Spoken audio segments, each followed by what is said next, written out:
안녕하세요. 소금의 효능, 지난 시간에 혈액에 이어서 두 번째 시간인데요. 오늘은 감기에 대해서 한번 알아보도록 하겠습니다. 오늘은 이제 감기라고 말씀을 드렸는데요. 감기라고 하니까 참 막연한 것 같습니다. 의사들도 솔직하게 얘기하죠. 정확한 감기의 원인을 모른다. 그런데 더 나아가서 감기의 정확한 처방, 요게 자체가 없다라고까지 얘기를 하잖아요. 그러니까 뭐 전 세계적으로도 이건 똑같은 얘기입니다. 그래서 흔히 우리 이런 얘기 하잖아요. 감기 걸렸을 때 약 먹으면 일주일 가고요. 그 다음에 약 안 먹고 버티면 7일 간다. 요렇게 일주일 가고 7일 가고. 그러니까 똑같은 거예요. 근데 저는 제 개인적인 경우는 그러니까 무슨 배짱인지 잘 모르겠는데 감기에 걸려도 약을 잘 먹지를 않았었어요. 이게 물론 옛날 얘기입니다. 감기에 걸리면 이제 1년에 한 번 정도는 이제 약을 먹었던 거로 기억이 되는데요. 꼭 한 번씩 심하게 아파가지고서 이제 그렇게 됐던 것 같아요. 근데 오늘은 이제 소금의 효능, 오늘이 이제 두 번째 주제잖아요. 근데 소금이 참 좋은데 이게 말로만 하면 참 이상한 취급을 받아가지고 이게 참 문제는 문제입니다. 자, 근데 오늘 이제 두 번째 주제는 이제 감기를 극복한다라는 이제 이런 건데요. 제가 겪었던 일 중에서 이제 가장 신기한 것이라서 제일 중요했던 혈액을 먼저 다뤘고요. 그 다음에 이제 바로 이렇게 감기에 대해서 알아보는 거예요. 그래서 이제 두 번째 주제가 소금을 먹으면 감기에 걸리지 않는다, 감기를 극복한다, 요런 건데요. 이렇게 말씀드리기는 제가 감기라고 이렇게 표현을 하고 있지만 제가 조심스럽긴 한데요. 독감이나 신종플루 같은 것까지도 다 포함하는 그런 개념으로 저는 이제 감기라는 단어를 사용을 한 거예요. 신종플루까지 말씀을 드리면 좀 의아해하실 수도 있죠. 그런데 제가 직접 겪었던 일이니까 이렇게 말씀을 드리는 건데요. 제가 경험하고 있고 느끼는 것 중에서 저 스스로도 참 신기하다, 이렇게 느끼는 부분입니다. 제가요 재작년까지 저는 이제 꼭 1년에 한 번씩 이렇게 알아 누웠었거든요. 그러니까 원래 체력이 좀 좋다는 말을 이제 들었던 터라서 일하는 스타일이 좀 이렇게 미련한 부류예요. 뭔가 이렇게 할 일이 있으면 배도 안 고프고요. 잠도 오지도 않아요. 꼭 이제 해야 할 걸 마무리 지어 놔야 쉬어도 쉰다는 이제 그런 느낌을 가지고 계속 살아왔거든요. 그런데 이제 지금 생각해보면 참 미련하기 그지없는 그런 행동이었었습니다. 물론 이제 지금은 그렇게 하지는 않습니다. 이렇게 일을 갖다가 하더라도 7일 중에 하루는 안식하라라는 그 성경 말씀에 따라서 그러니까 하루는 반드시 쉬거든요. 그러니까 교회에 나가는 게 아니라 그냥 안식한다는 얘기예요. 그냥 쉰다는 얘기예요. 제가 이제 기독교를 믿지는 않지만 성경은 믿는다 말씀을 전에도 몇 번 드렸는데요. 그렇게 하니까 탈이 나지 않는 것인지 아니면 또 소금의 영향인지 아무튼 제가 믿는 성경은 성경인 것이고요. 제가 이제 종교색을 혹시라도 띌까봐 가능한 한 이제 제 믿음에 대한 얘기는 안 하려고 그러는데요. 이제 그런데도 제가 달라진 부분 중에 하나라서 빠질 수가 이제 없는 부분이라서 혹시라도 제 생활 패턴에 대해서 궁금해 하실까봐 이제 드린 말씀이고요. 저는 이제 감기에 걸리지 않는다, 이렇게 얘기했잖아요. 제가 이제 지금 그 소금의 효능에 대한 얘기를 하고 있는데요. 제가 가장 신기한 거라 그랬죠. 감기에 걸리지 않는 게. 근데 왜 독감도 몇 번 유행을 했잖아요. 계속.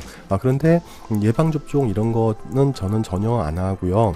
처음부터 이렇게 제가 그 예방접종을 안 했던 건 아니고요. 그러니까 저도 때가 되면 다 했던 적이 있었어요. 그러니까 그런데도 접종을 해도 독감에 걸리더라는 거죠. 그러니까 그것도 몇 년은 연속으로 제가 한번 걸려봤어요. 이렇게 그걸 보고서 제가 스스로도 아무튼 몇 년간 운이 없어서 그렇다고 이제 생각하기로 이제 치부를 해버렸는데 저는 이렇게 몇 년 전부터는 이제 그것 때문에 이제 예방접종도 이렇게 막 일부러 찾아서 하거나 이제 그러지를 않았던 것 같아요. 근데 이게 우연일까요? 이제 그랬던 해에 독감에 걸리지 않았다는 거죠. 근데 물론 이때는 소금 먹기 전이었고요. 이제 물론 그 당시는 독감은 아니었지만 감기는 좀 걸렸었어요. 그 이후에 소금을 먹기 시작했다고 말씀을 드렸는데요. 그렇다고 해가지고 제가 무슨 뭐 마스크를 막 챙겨가지고 사람들이 있는데 가야 하거나 뭐 이런 걸 잘 못합니다. 솔직하게 좀 귀찮기도 하고요. 그냥 사람들이 있으면 가고 뭐 굳이 뭐 입을 가린다거나 코를 막는다거나 이런 모습을 보일 수가 없어요. 제 직업 자체가 사람들을 만나는 일이고 주로 이렇게 앞에 서는 일이잖아요. 그래서 주로 강의를 하다 보니까 한두 명을 그렇게 만나는 것도 아니고 여러 명이 이게 저를 보고서 향해 숨을 쉰단 말이죠. 그런데도 감기에 걸리지 않습니다. 그러면 이 상태에서는 이제 감기에 걸리지 않는 그러한 이유도 한번 생각을 해봐야 될 것 같아요. 자, 이에 대한 답을 얻어내려고 하니까 참 어렵잖아요. 왜 감기에 걸리는가? 의사들도 못 푸는 이제 그런 문제인데, 그러면 이걸 생각해 보기 전에 감기는 왜 걸릴까? 요걸 갖다가 생각해 보면 역으로 이렇게 답을 쉽게 찾아낼 수 있는 것 같아요. 그럼 감기의 원인이 뭘까요? 여러분들도 많이 듣고 있잖아요. 그 감기의 원인이라고 하니까, 그러니까 원인균 이런 게 먼저 생각이 나야 되잖아요. 감기 왜 옮았어? 이렇게 되는 것도 감기가 옮아온 거잖아요. 그러니까 그 균이 옮아온 거거든요. 자, 이렇게 얘기도 하고요. 또 어디 감기 옮아왔네, 뭐 이렇게 얘기도 하잖아요. 그러니까 어디서 원인이 되는 그런 병원균 그런 거 맞나요? 그럼 여러분들은 하루에 한번 생각해 보세요. 하루에 몇 번의 감기균, 그러니까 감기 바이러스라고 하는 거죠. 그런 감기균들이랑 만날까요? 그러니까 뭐 눈에 보이지 않죠. 너무 작으니까. 그런데도 하루에 몇 번씩은 그런 뭐 찬스라고 하니까 이상하죠. 이제 그런 일 상황이, 그런 주변 환경이 갖춰질 거란 말입니다. 그러니까 지하철을 타셔도 그렇고요. 사람들이 많으니까 버스를 탄다고 생각을 하면 밀폐된 공간이잖아요. 그럼 그 안에서만도 충분히 많은 감기 바이러스들이랑 같이 호흡을 할 거예요. 그러면은 우리들은 매일 감기에 걸려야 한다라는 이제 그런 거거든요. 그런데 생각을 해보시면 감기 안 걸리는 날이 더 많다는 걸 이해하시겠죠. 그러니까 감기에 걸렸다가 나았더라도 그런 이제 지하철을 탄다거나 버스를 타면은 감기균이 있기 때문에 다시 또 걸려야 된다라는 얘기예요. 바이러스랑 또 만났으니까. 그런데 안 그렇잖아요.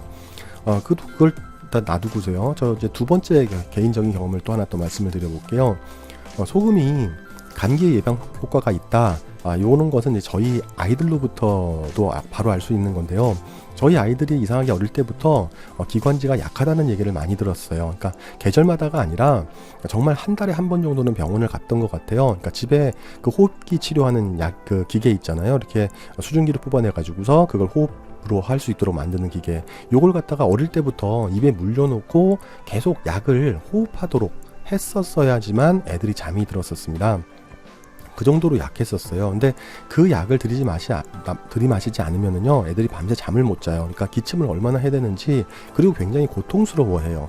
근데 이게 애들 자체도 실제로 아프니까 힘든데, 그걸 보고 있는 부모 마음들은 정말 너무 아프잖아요. 차라리 내가 아프지, 아이들이 아프니까 그게 너무 안쓰럽잖아요.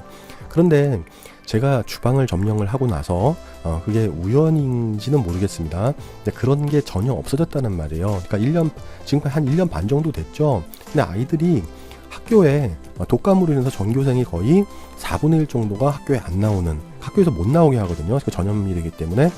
그런 일이 있었는데도 저희 아이들은요, 마스크 없이요, 그냥 학교를 잘 다녔어요. 그러니까 미세먼지 있을 때는 제가 일부러 마스크까지 씌우고 학교까지 이렇게 차로 다 데려다 주고 그랬거든요. 근데 그 외에는 아이들이 마스크를 워낙 불편해 해가지고요, 집에 나갈 때는 하고 나가는데 집에 올 때는 마스크가 없이 그냥 들어와요. 그래서 그래도 저희 아이들은 감기, 독감 이런 거 이제 지금은 전혀 모르고 살고 있거든요. 그러니까 병원을 안 가니까 너무 좋은 것 같아요. 지금은요.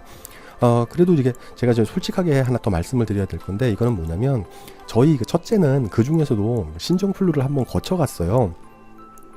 지금 그 큰아들이 중학교 2학년인데요. 그래서 제가 이제 눈치를 보고 있다고 이렇게 농담스럽게 말씀도 드렸는데요. 그렇기 때문에 중학교 2학년이라서 예민하고 그렇기 때문에 이제 양육하는데 많은 신경을 쓰고 있다고 말씀을 드렸었죠. 그런데 이제 중학교 2학년 때 왜 사춘기가 오면서 이제 부모가 이렇게 어떤 얘기를 하면 한번 거슬러 보고 싶고, 왜 반항도 한번 해보고 싶고 이런 마음 들잖아요. 그러니까 다 이해하는데 결정적으로요, 소금을 안 먹더라고요. 그러니까 냉장고에 제가 소금 얼음을 항상 얼려 놓는다고 말씀을 드렸죠. 그래서 둘째와 셋째는 그 얼음을 지금도 계속 이렇게 입에 물고 있어요. 날이 더우니까 지금은 더 많이 먹죠. 근데 유독 첫째만 그게 싫었는가 봐요. 근데 그거를 억지로 막 먹일 수가 없는 일이잖아요. 그래서 일단 지켜봤어요. 지켜봤는데 몇 달 이렇게 지나고 나니까 신종플루라는 그런 결과가 나오더라고요. 그래서 일주일을 학교에 가지 않았는데 저도 이제 수업이 없는 날은 집에서 아이랑 같이 있었죠. 그런데 그 당시에 왜 그러니까 둘째와 셋째를 첫째랑 격리를 해놓아야 된다는 생각을 제가 못했는지 모르겠어요. 같이 그렇게 그냥 생활을 했어요. 다 식구들이. 이제 그게 이제 지나고 나니까 이제 생각이 들었는데, 이제 일주일이 지나고 나서 생각이 들었어요. 근데 같이 이렇게 시간을 보내고 옆에 있어줘야 한다, 요런 생각은 했는데, 지금 생각해도 제가 왜 그랬는지는 모르겠거든요. 근데 그리고 나서 깨달은 게 있어요. 그러니까 뭐냐면, 바이러스가 됐건 뭐가 되었건 그 내 몸이 그거를 갖다 이겨낼 수 있으면, 그러면은 그런 것들은 전혀 나한테 해가 되지 않는다라는 거. 내 몸이 이겨내니까 전혀 그게 해가 되지 않겠죠. 결론은 그러니까 우리 몸이 감기 바이러스를 이겨내면 감기에 안 걸리는 거예요. 우리 몸이 지면 감기 바이러스가 침투를 하는 거죠. 그러니까 이런 바이러스의 침투, 우리 몸이 약해져 있는 상태면 당연히 그렇게 되는 거고요. 0.9%의 소금으로 잘 절여져 있으면요, 이런 바이러스가 들어오지 못하는 겁니다. 들어오더라도 나트륨 성분이 이걸 싹 다 진화를 해버리는 거죠. 지금 이제 처음 소금을 드셔보셨다면 이런 것들을 잘 느끼지 못하실 것 같은데요. 아마 드시고 나서 한 6개월 정도 이렇게 한번 지켜보세요. 감기에 걸리는가 안 걸리는가. 아마도 감기에 안 걸리는 게 맞을 거고요. 감기에 걸리더라도 전에는 한 4, 5일 이렇게 가던 감기가 한 하루 이틀 정도면은 금방 싹 치유가 될 거예요. 감기에 걸리셨다 하더라도요, 소금의 양을 조금 더 늘려보시면 감기를 내 몸이 이기는 걸 여러분들이 확인하실 수 있을 겁니다. 자, 오늘은요, 소금의 효능 가지고서 감기에 대해서 알아봤습니다. 자, 시청해 주셔서 감사합니다.